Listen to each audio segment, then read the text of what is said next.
We have some breaking news out of the White House from the new White House press secretary for the Trump administration. Was given a normal press briefing like she does all the time, but she started off with something that we've been wondering about for a while, that had talked about on this channel, and that is these drones that have been flying over parts of New Jersey and several other parts of the United States here in the months before Trump entered office. And she gave us a reason for that today. And we have on with us today Larry Johnson, anyway, former CIA analyst, definite friend of the show, and always a snappy dresser. And so what a great idea to have you on today when this news breaks, because Larry, want to have your thoughts on this? I'll just tell you, I just heard it minutes before you came on here, so I haven't hardly had a chance to digest it. The press briefing is still going on as we speak. But here's what the press secretary said regarding those drones and what they're now able to reveal. The drones that were flying over New Jersey in large numbers were authorized to be flown by the FAA for research and various other reasons. Many of these drones were also hobbyists, recreational, and private individuals that enjoy flying drones. In time, it got worse due to curiosity. This was not the enemy. A statement from the President of the United States to start this briefing with some news. And with that, I will turn it over to questions. I don't know, man. That's just open up a whole can of worms, in my view. I mean, for research and various other reasons. Yeah. And they had FAA clearance. And I just got to ask the first most obvious question, Larry. If the FAA had given this for research, why would the previous administration not say anything? Yeah, because it was a classified activity. This is research being conducted with, I'm not sure what particular military industrial contractor has that contract. But note that the U.S. drone effort up to now has featured these, large drones like the Predator, the Reaper, Predator MQ-9. They're big, costly, $30 million a pop. The last I checked, the Houthis have shot down like 11 of them over Yemen. That's that's almost $500 million. And if anybody's been paying attention to this special military operation in Ukraine, both the Ukrainians and the Russians have fielded a whole new generation of drones. Small drones that are relatively inexpensive. They're not big. And, they've got different kinds of propulsion systems. Russia has just now come out with an artificial intelligence drone that you can put it up and tell it where to go, and it's going to figure out how to get there without having to have any other further communication with you. The United States is well behind.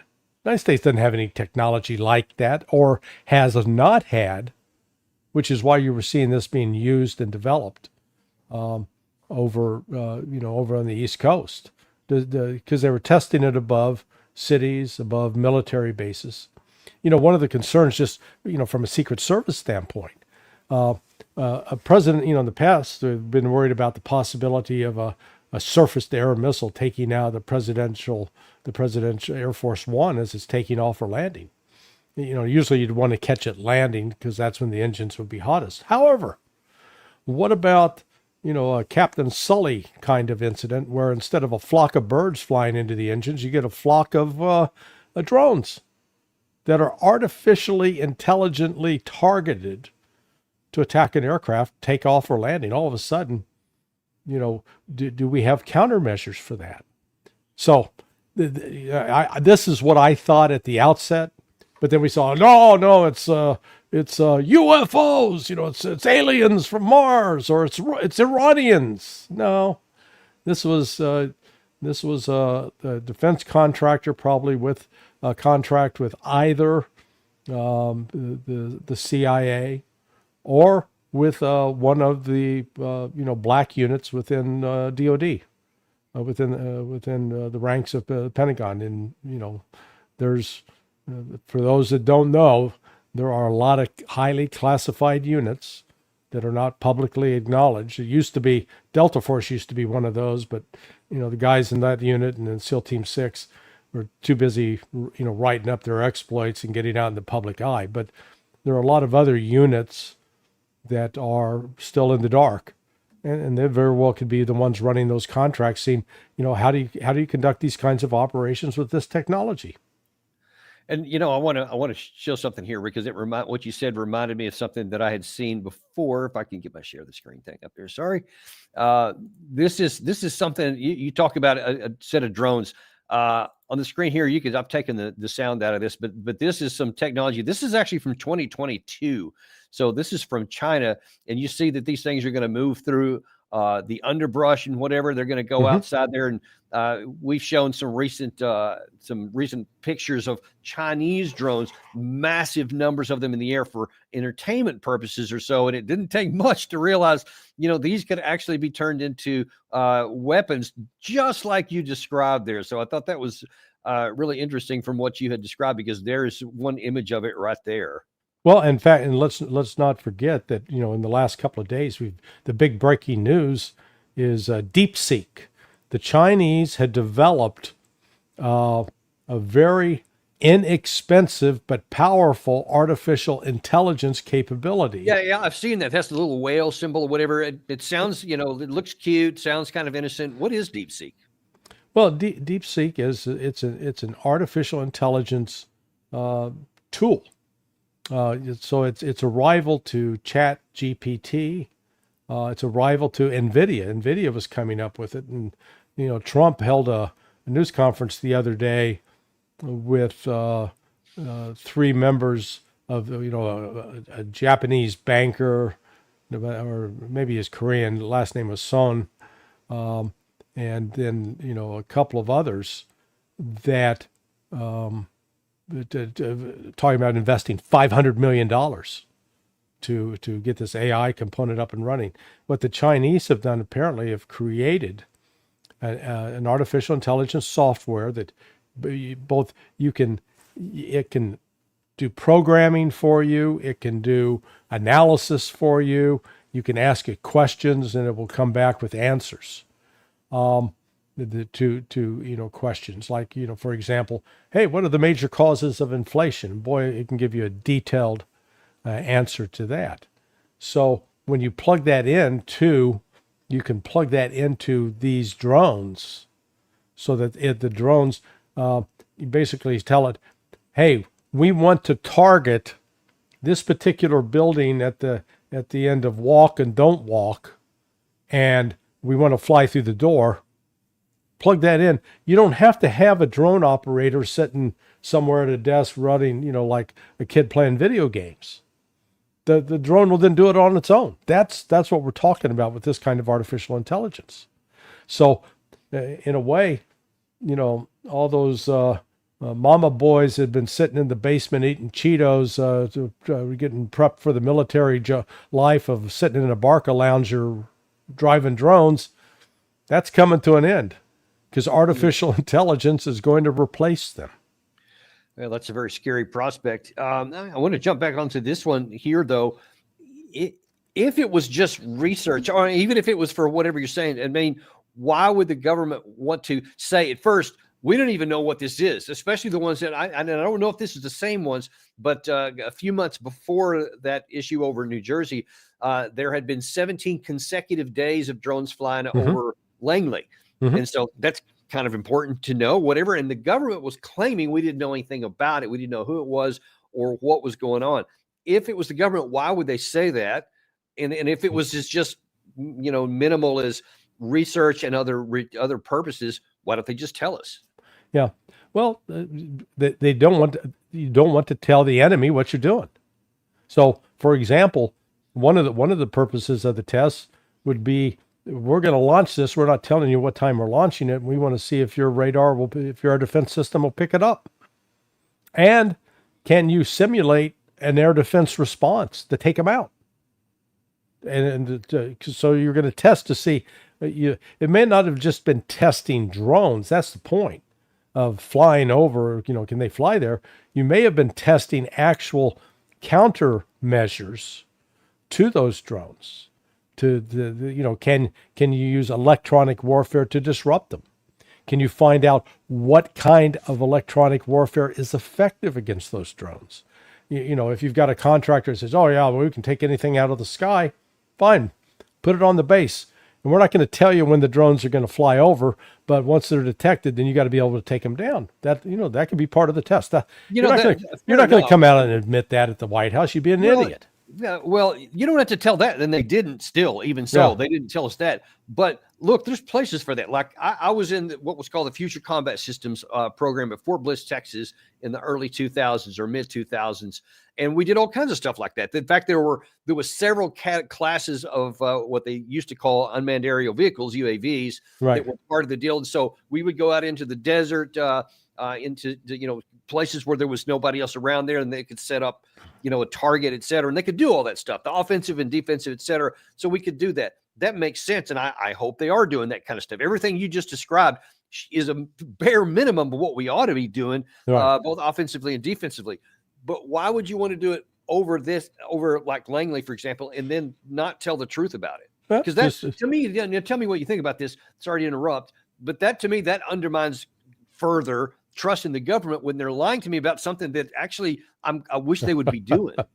You're assuming that they gave a good damn about public trust. They didn't. I could see them, someone explain, oh yeah, we need to do this under real world circumstances, and that's why they did it. But, we've got a proven track record of the Biden administration just lying about everything. Including interfering and using social media as a weapon against conservatives and people that dared to have an alternative view from the government position.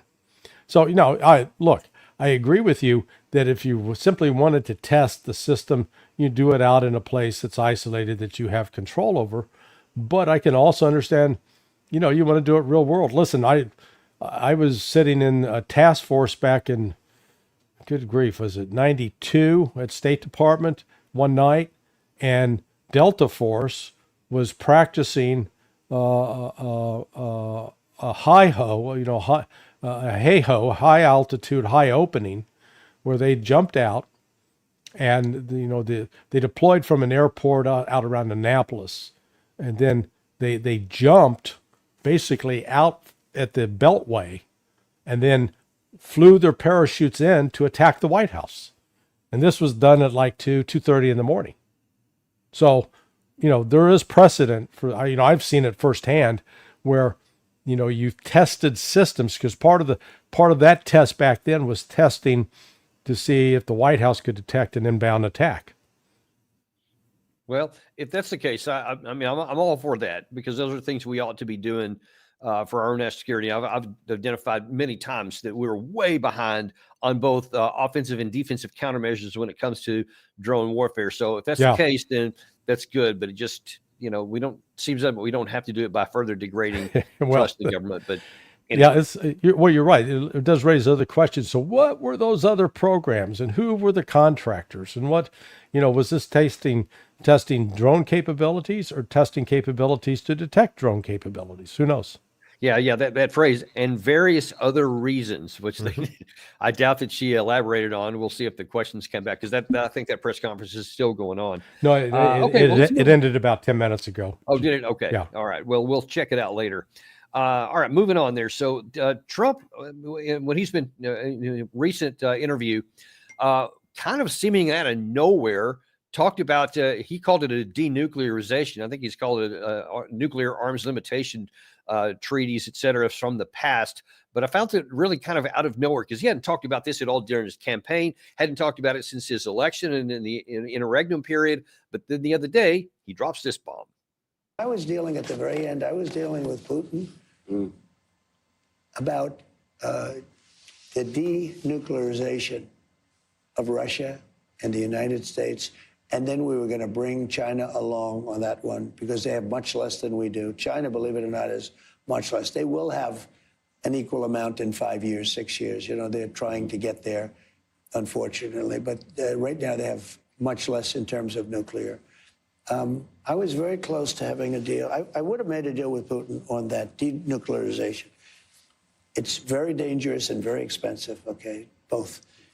And that would have been great, but we had a bad election that interrupted us, and that's why I'm here now.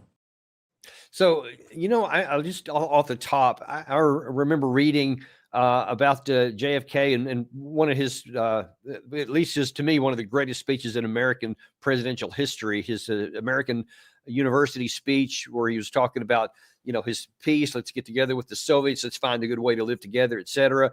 And one of the things he was talking about was minimizing the nuclear thresholds and the nuclear stockpiles, et cetera, to go into areas toward more peaceful coexistence or so. And I remember reading that he terrified people in the United States who wanted to build up the nuclear arsenals. Anyone even talk about putting them down. And of course, there's been rumors that's one of the things that led to him being taken out, because people felt that he was a threat to the country.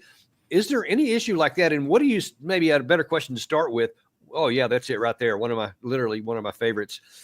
What do you think is behind Trump's talking about denuclearization for Russia and the United States? Well, first, let's not forget that it was Donald Trump who withdrew from the Intermediate Nuclear Forces Agreement, the INF. And that opened the way for Russia to build the Oreshnik missile, which is a short-range ballistic missile, or an intermediate-range ballistic missile, one that can be launched from Russian territory and hit any place in Europe.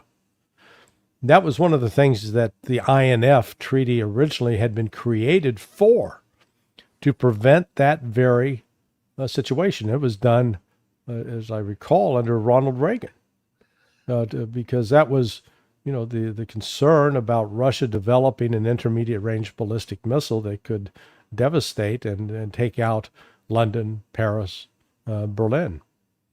So Trump walked away from that in his presidency.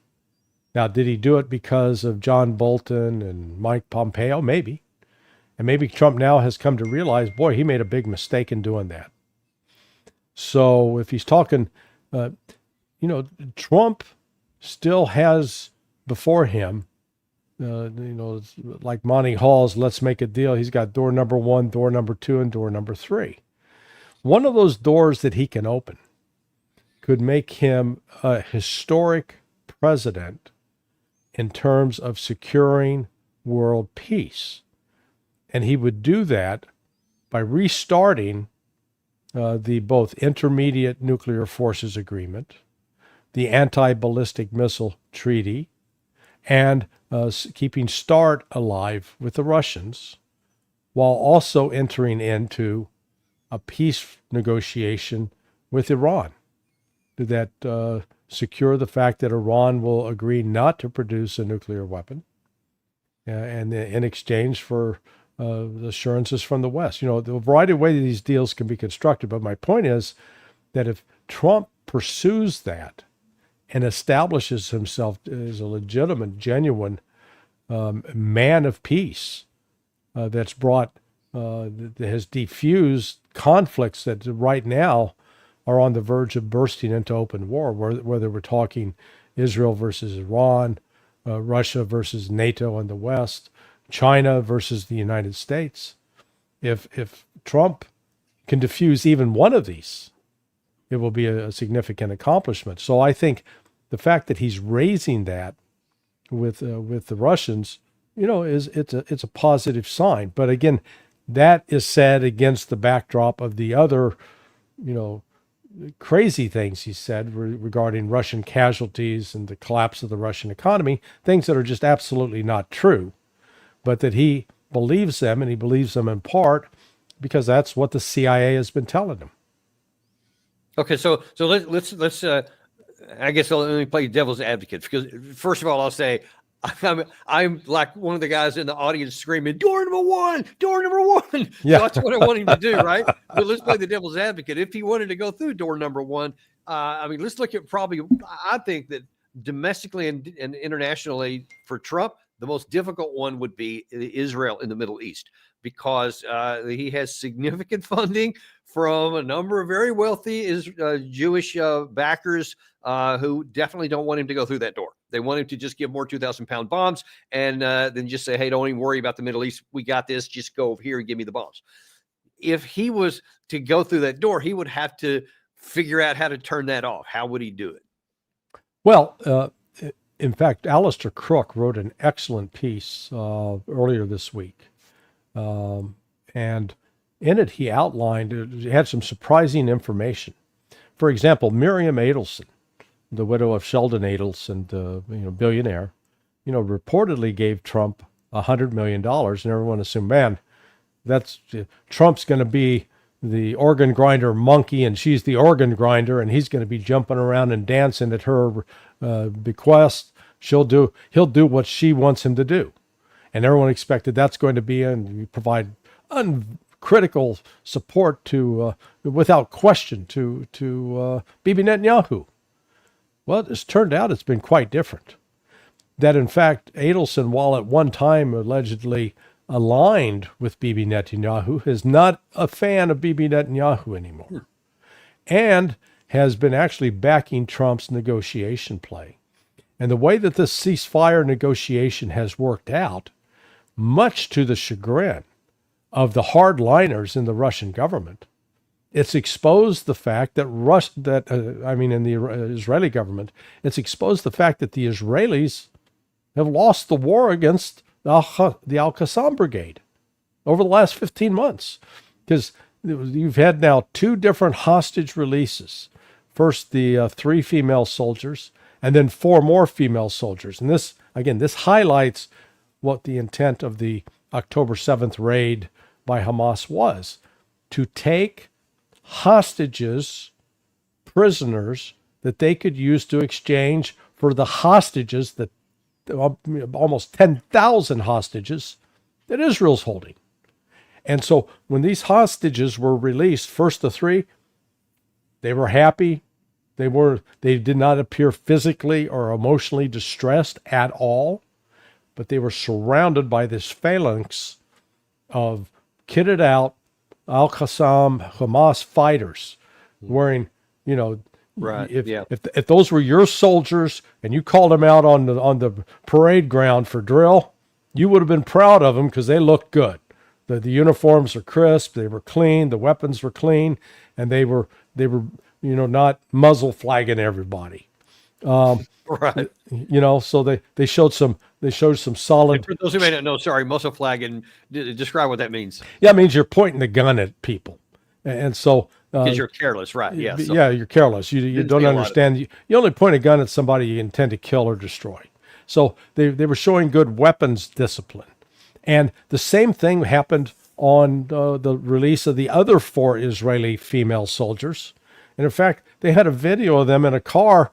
Each of them were recording in Arabic. Shukran, shukran, which means thank you in Arabic. So, again, they weren't showing any emotional signs of distress. And so here's Israel has been lied to. The Israeli public are going, you told us that you beat these people. Here they are. They're out there marching. There's a lot of them. You lied. So that's where this has advanced. So now the ceasefire, Trump's got some wind behind his wings, so to speak. And the word is that Witkoff is now off to Iran to cut a deal with Iran. I think Trump recognizes that if he gets into a shooting match with Iran, he's going to be in a shooting match with Russia. And he doesn't want that because he said no more shooting matches. And the good news is while you've got strong Christian Zionists in his cabinet, where at least Stefanik and Mike Huckabee and Rubio, he pays lip service to it at least. Waltz is a national security advisor.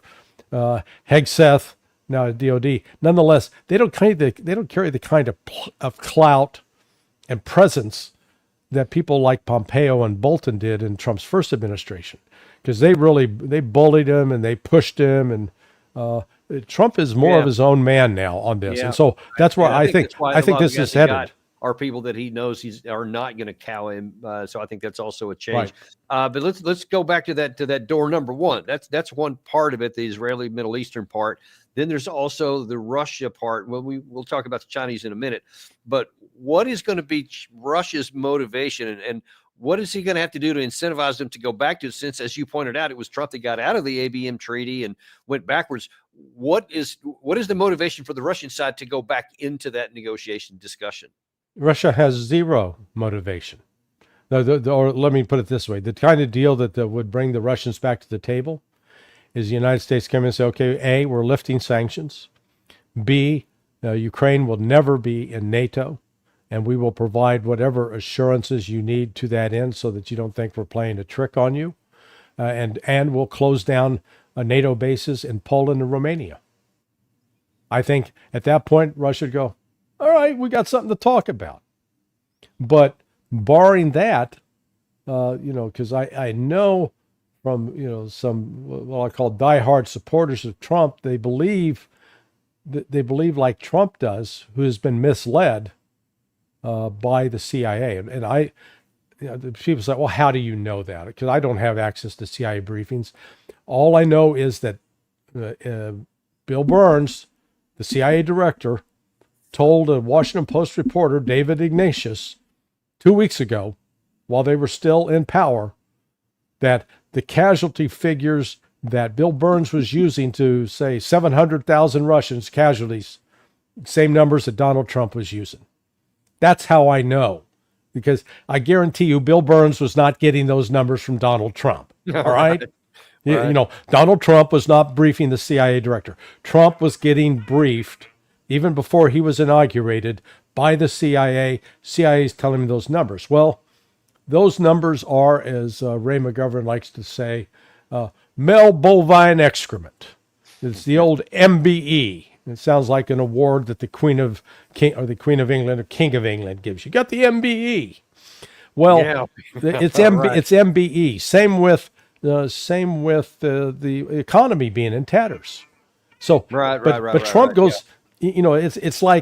It's like you've just won the lotto. Okay, you're sitting on $200,000, but I read in the newspaper that you're selling a car for $2,000. And I'm assuming, man, Danny must be in financial straits to sell that car. So I'm going to come in, I'm going to lowball you. I'm assuming, man, you're desperate for the money. You'll do anything for the money.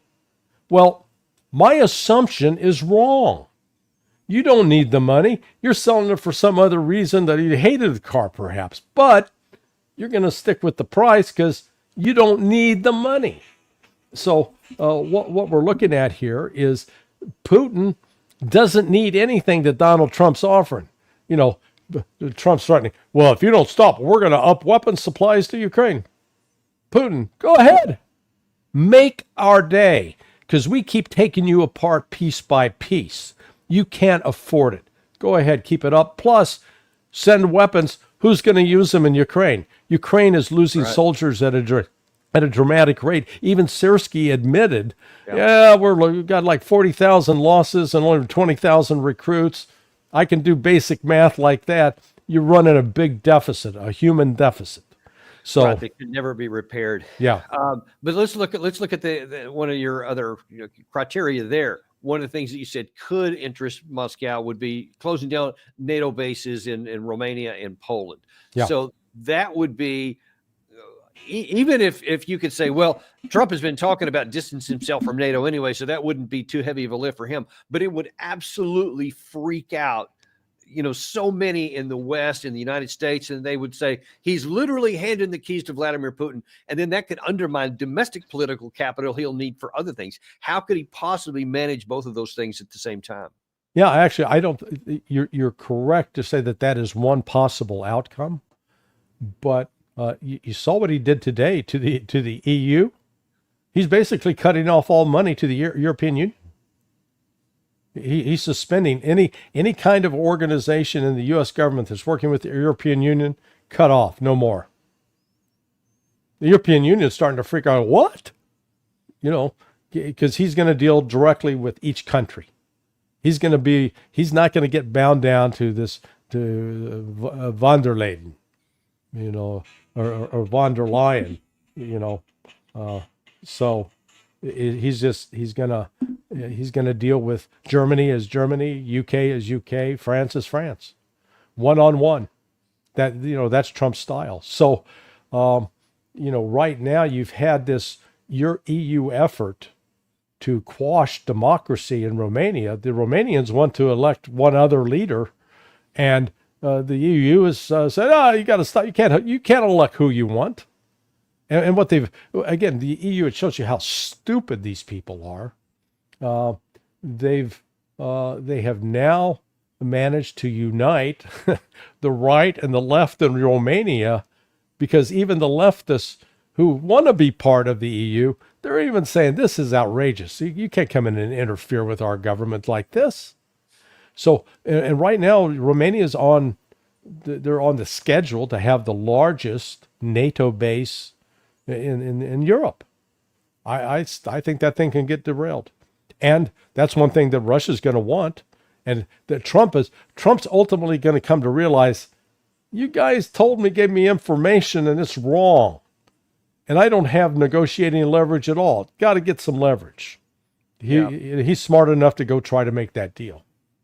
Yeah, well, let's see, because I'm a big fan of that. Anything that lowers the possibility of nuclear war and that gets people thinking in ways of diminishing the capacity as well, as opposed to increasing the threshold of making it more likely. Mm-hmm. Don't want to see that.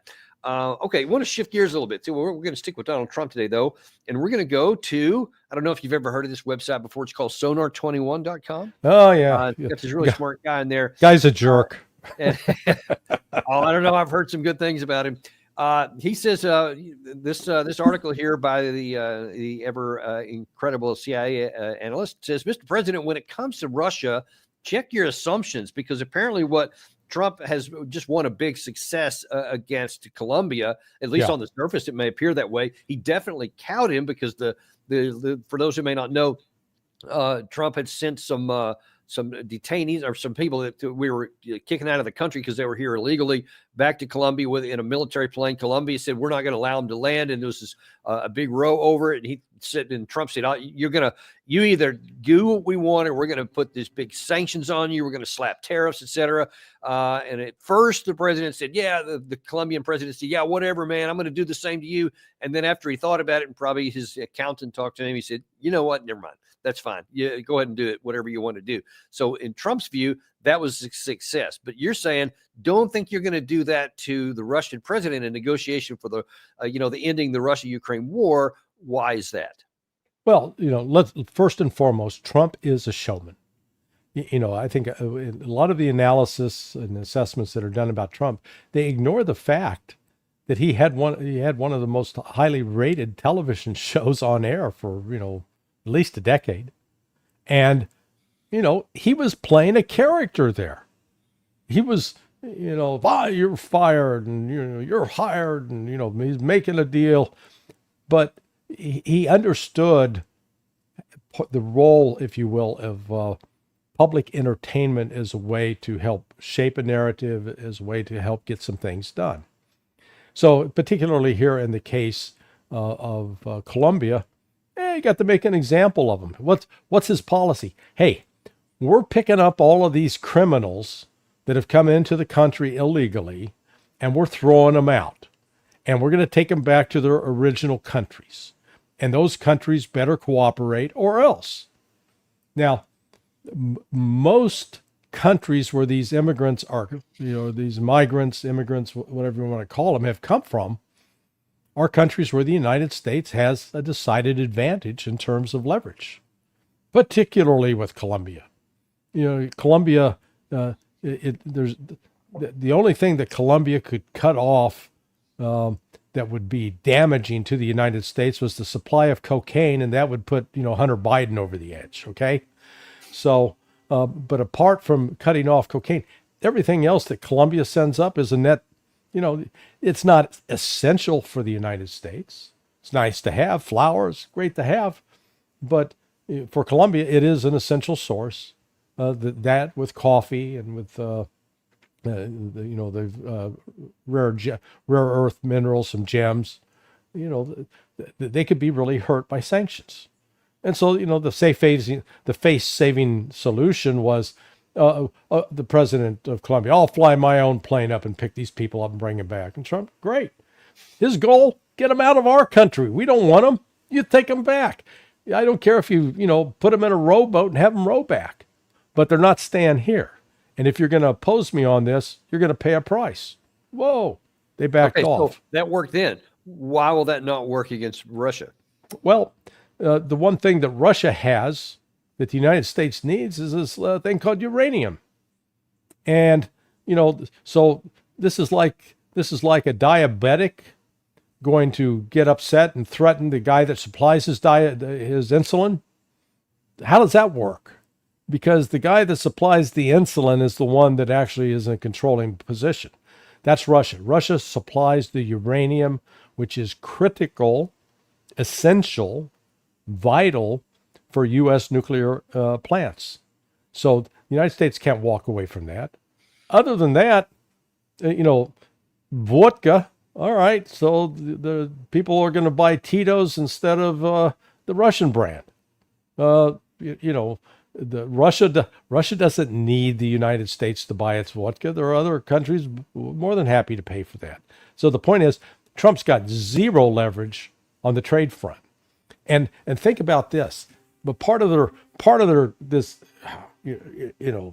so-called genius plan, lower the price of oil to $45 a shot, a barrel. Yeah, that'll hurt Russia.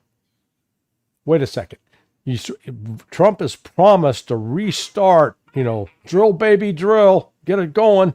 Well, the cost per barrel required for U.S. drillers in order to make money, at least $60. I've heard the number $66 a barrel. So you tell me how it works out that if you lower the price to $45, all of a sudden these domestic producers are going to be screwed, not the Russians. Yeah, because we've already tried that price cap thing, which is somewhere around 45, if I'm not mistaken. Well, initially they tried 60 and it didn't work.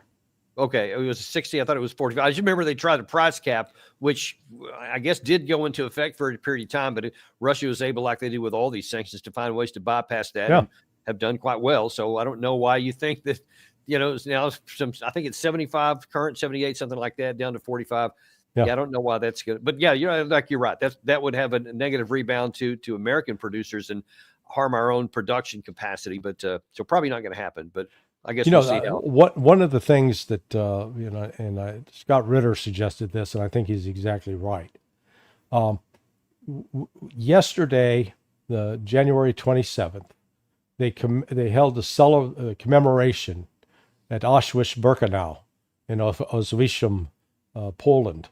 That was the largest extermination camp, Birkenau, that the Nazis created in World War II. All of the major extermination centers were in Poland. Most people don't understand that. Those camps were liberated by the Soviets, not the Americans, not the Brits. It was the Soviets who liberated Auschwitz on January 26th, which just happened to be my birthday. So in liberating that camp, it became a symbol. And yet yesterday at that ceremony, they kept the Russians out.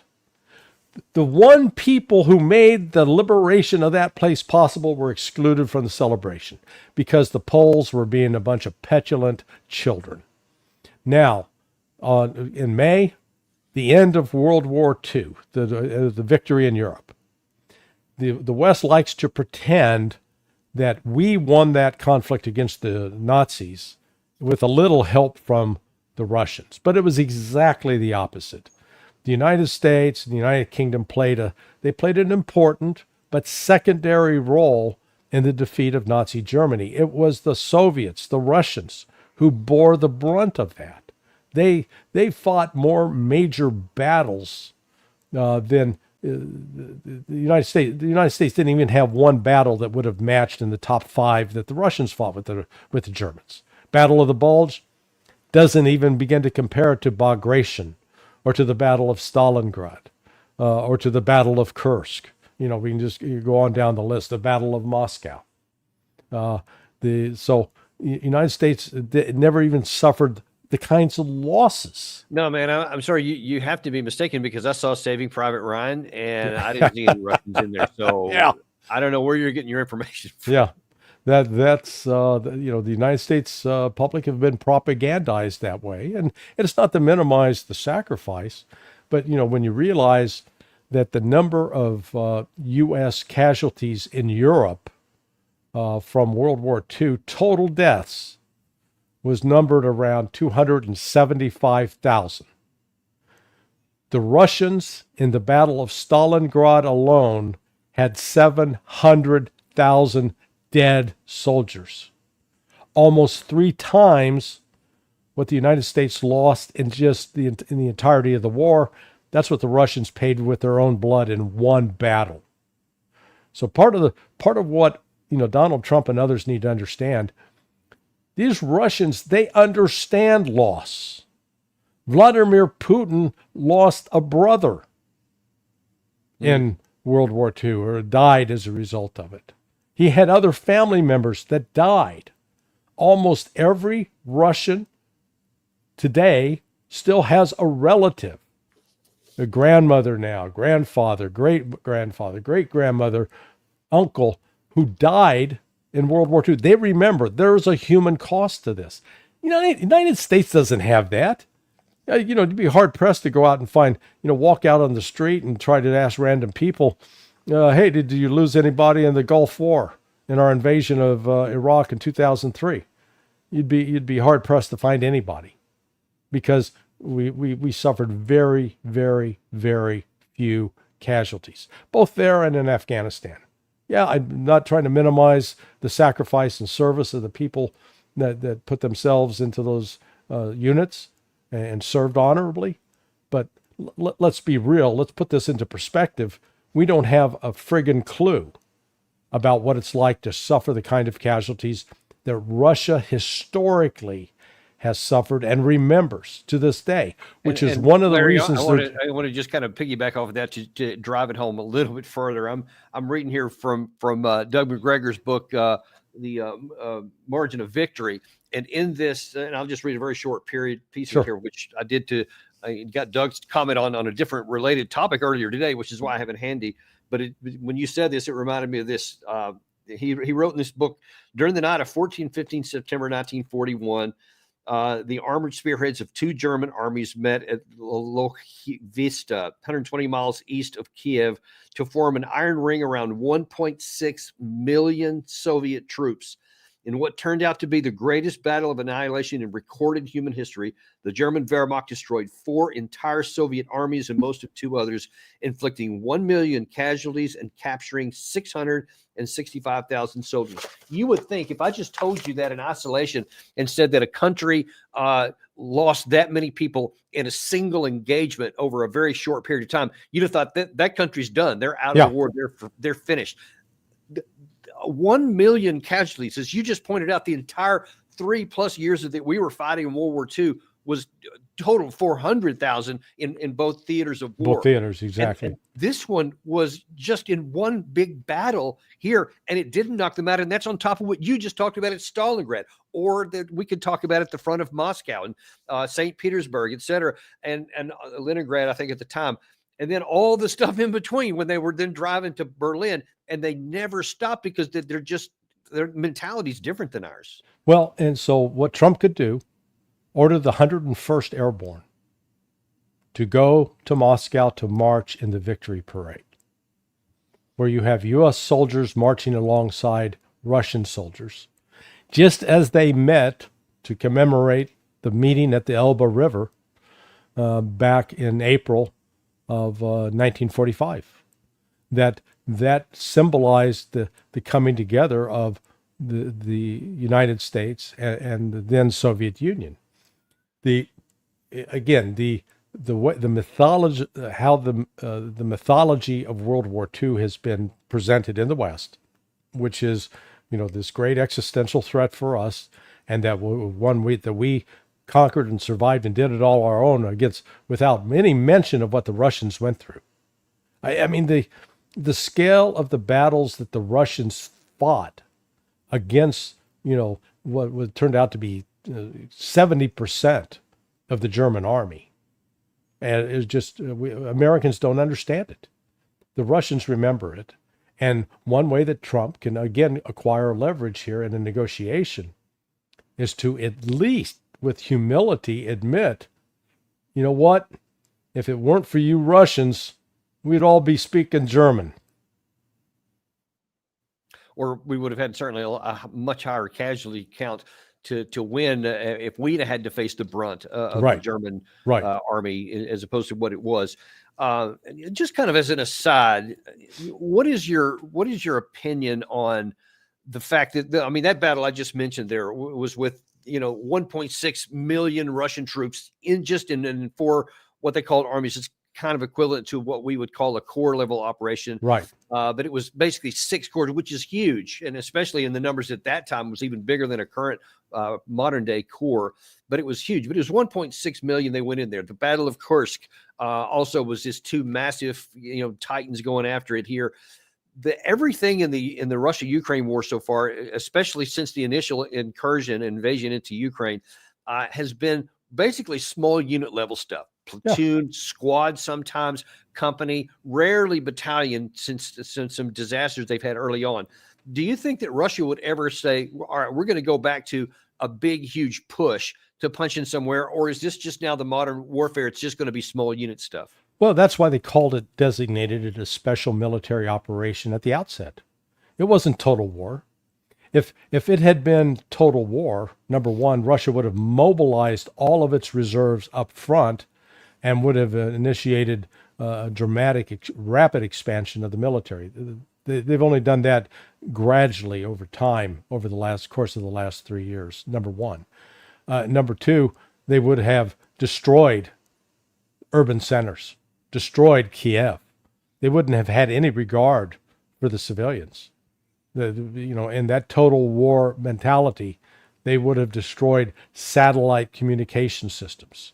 They would have gone on, but that wasn't their goal.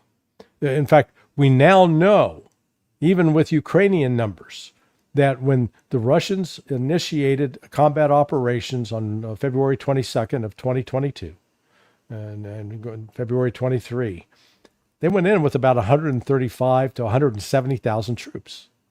Well, they were going up against an army of 700,000.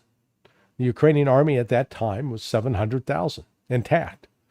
Well, from your own combat experience that if you're the attacking force, you want a 3-to-1 advantage.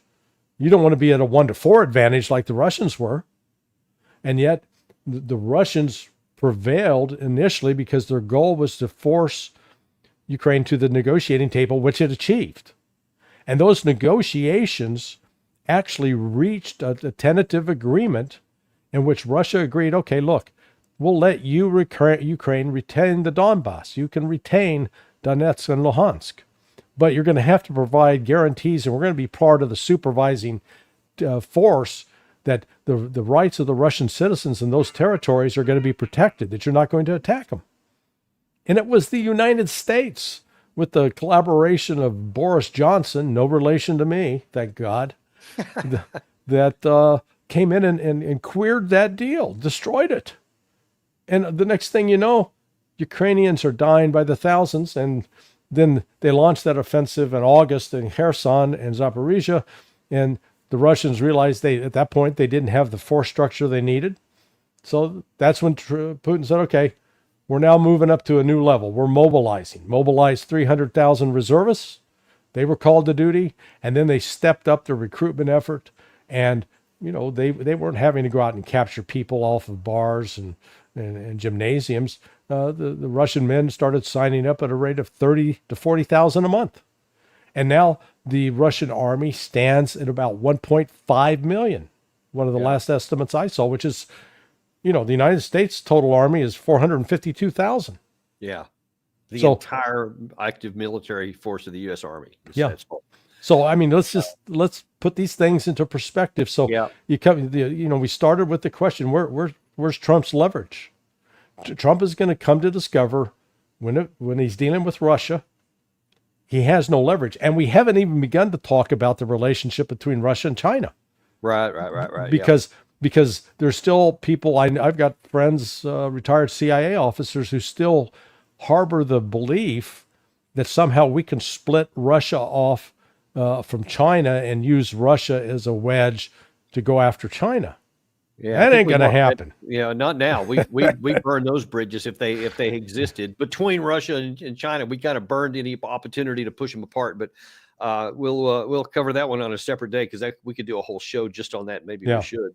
Last thing I want to talk about before I let you go though today, because I know we're running low on time here, is I saw a piece in the Hill. Now I'm going to tell you this headline and stuff I'm going to show you here was from today.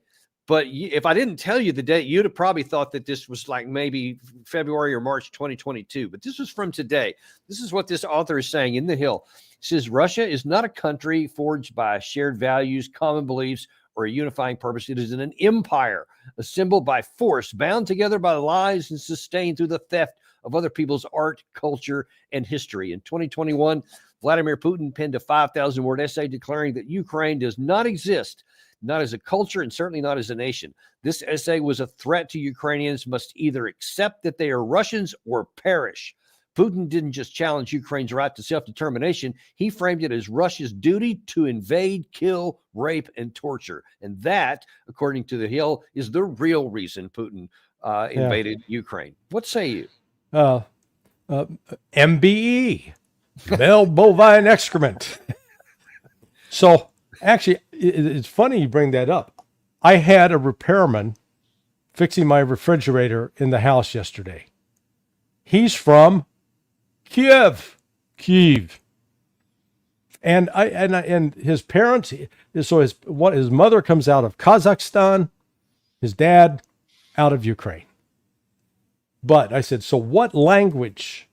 You know, I love those little translator things you can put on the phone. Hey, you say it in English and get it out in Russian.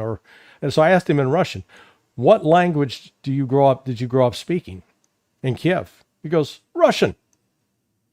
I said, well, is that the language you prefer? Yeah. Now this is from a Ukrainian guy. Well, correct me if I'm wrong, but Zelensky's native tongue is Russian, is it not? Yeah. Da. Yeah. Which, for listeners not familiar, that's Russian for yes. So, Zelensky's actually speaks very terrible Ukrainian. It's really, when Americans listen to his accented English, that's what his Ukrainian sounds like. That's what Ukrainians hear. That kind of accented Ukrainian, like, oh, good God, man. Wow. So, Didn't know that. So the reality is that you go back and look for a map of Ukraine in the 19th century, you won't find it. It didn't exist. And what it currently constitutes Ukraine is really, it's a creation. It's a post-World War I creation, really. And it took territory from Romania, territory from Hungary, territory from Poland, and then also territory from Russia. Yeah, but I'm really tickled by this concept that, Russia's this great empire. Russia has simply taken control of the territory where it lives. It hasn't gone out and established colonies in, say, the Philippines, like the United States, or Cuba, like the United States, or Puerto Rico, like the United States. Okay? They have not been out building empires in Africa or in Asia or in South America. That's been us.